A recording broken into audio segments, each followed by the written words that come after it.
Hello listeners, आप सुन रहे हैं यादें with Anju, poetries and stories जो आपको आपसे मिलवाती है।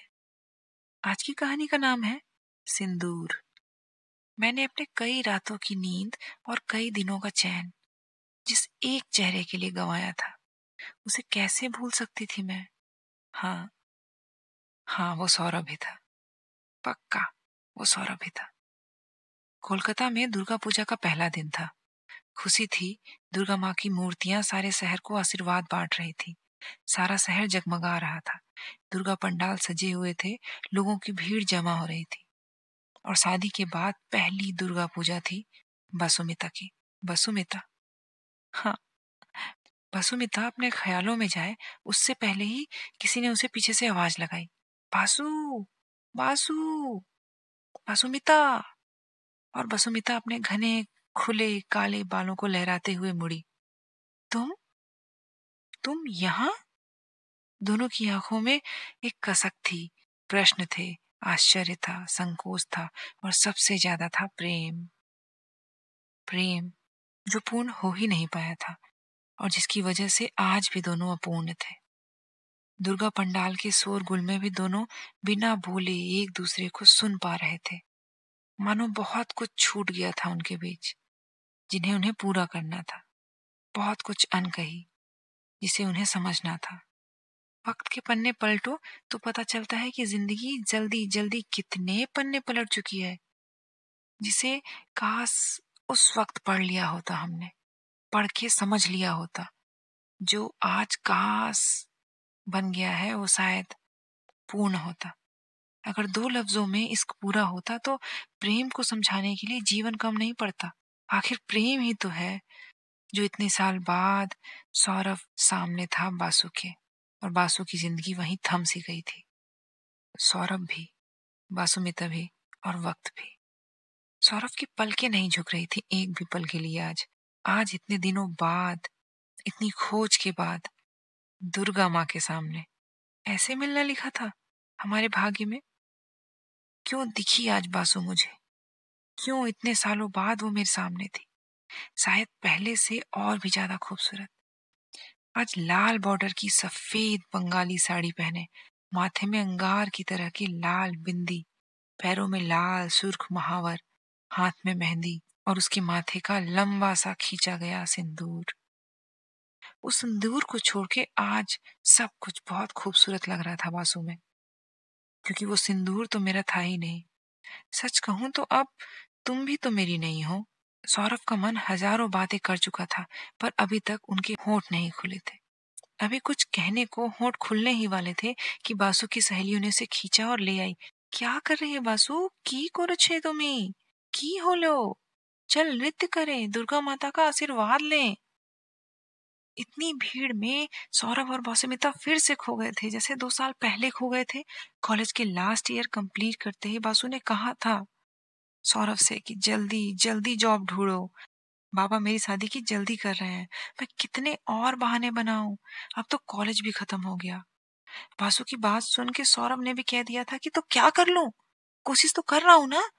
नौकरी नहीं मिल रही तो क्या करूं? क्या कहूं तुम्हारे बाबा से कि हमको शादी करनी है, पर मेरे भविष्य में कुछ है ही नहीं। क्या बोलूंगा तुम्हारे बाबा को? बस सौरभ की झुंझलाहट और बासु की आंखों में पानी, और अगर बासुमिता की आंखों में आंसू तो सौरभ शांत। क्या करते आखिर दोनों? प्रेम और प्रेम विवाह में बहुत अंतर होता है। प्रेम मन देखता है, विवाह धन भी देखता है। सौरभ के पास उस समय पर्याप्त सुविधाएं नहीं कि वो एक संपन्न परिवार से उसकी बेटी का हाथ मांग सके, शादी की इजाजत मांग सके, और घर से भागकर लव मैरिज करने का दिल गवारा नहीं कर रहा था। बासु के घर के पास ही जब सबसे पहले सौरभ रहने आया था तो उसकी सहेली ने बताया था बासु को कि एक लड़का है, तुझे बहुत देखता रहता है, तुम्हारी कास्ट का ही लगता है, मुझे बंगाली है लगता है।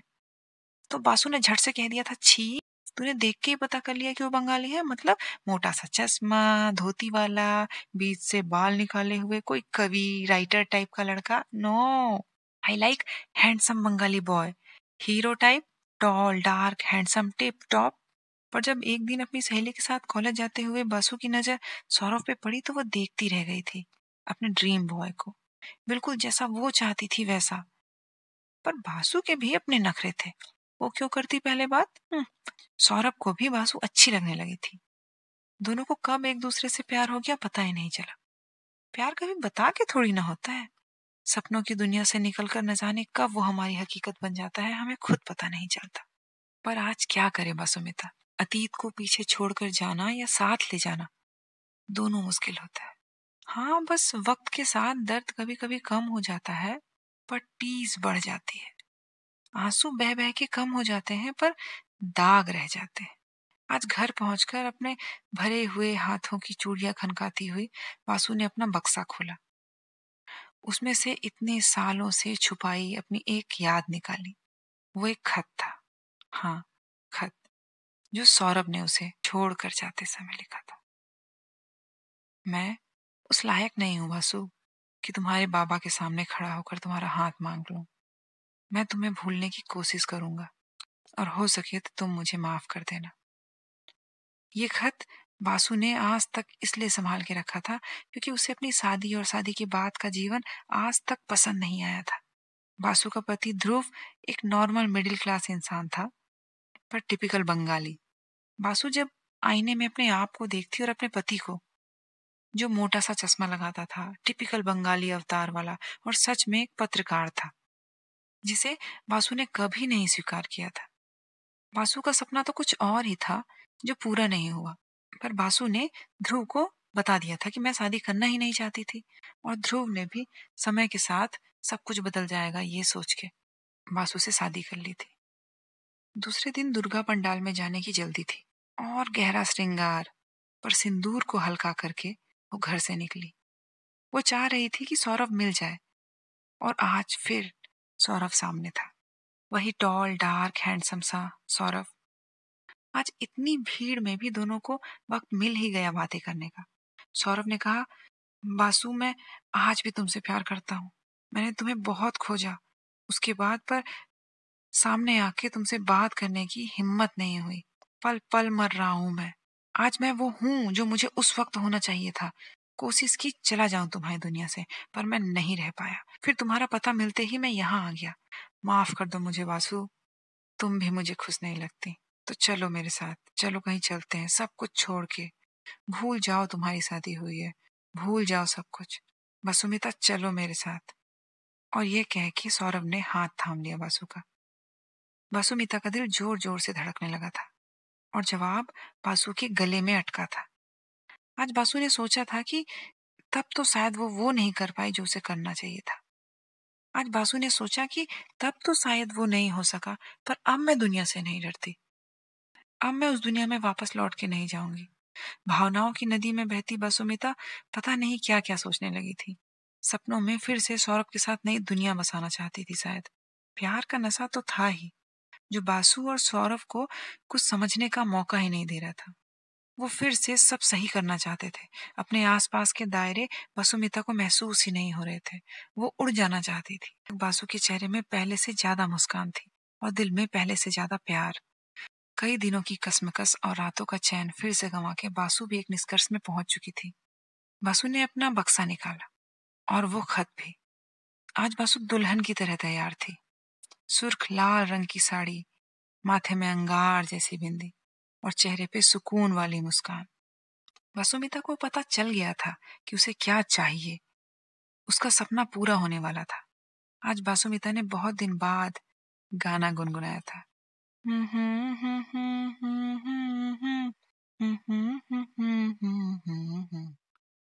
और ध्रुव उसे देखता ही रह गया।